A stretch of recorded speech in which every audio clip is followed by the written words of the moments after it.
politique rendre hommage aux 8 victimes de l'attentat de Manhattan et faire part de sa solidarité aux Américains, c'est bien.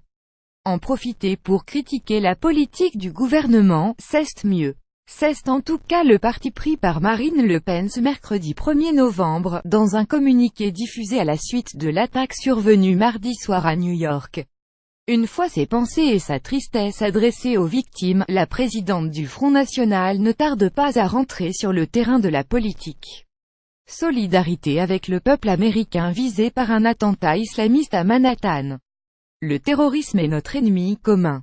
MLP France-États-Unis, Marine Le Pen @MLP- officiel 1er novembre 2017. Ce nouvel événement tragique nous ramène forcément à la situation française, l'état d'urgence expirant quasiment au même moment. Alors que cet outil a été largement sous-utilisé, il ne faudra pas compter sur la loi dite de sécurité intérieure et de lutte contre le terrorisme pour mener le nécessaire combat contre le fléau de l'islam politique et de l'islamisme radical, tacle la députée du Nord. Histoire d'enfoncer le clou, Marine Le Pen oppose la politique du président américain à celle d'Emmanuel Macron. Alors que Donald Trump a immédiatement annoncé le renforcement du programme de contrôle des étrangers voulant entrer aux États-Unis, Emmanuel Macron affaiblit notre capacité de riposte et de prévention, écrit-elle, accusant les responsables français de se voiler la face dans cette guerre contre notre civilisation et nos valeurs que mènent les terroristes.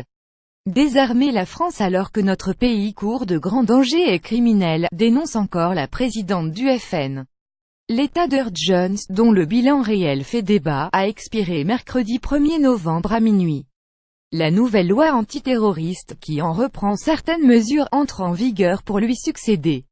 Lire aussi ce que l'on sait de l'attentat de Manhattan. J'ai vu ce type avec 2 armes. Un témoin raconte l'attaque instaurée après le 13 novembre. L'état d'urgence a pris fin mercredi à minuit.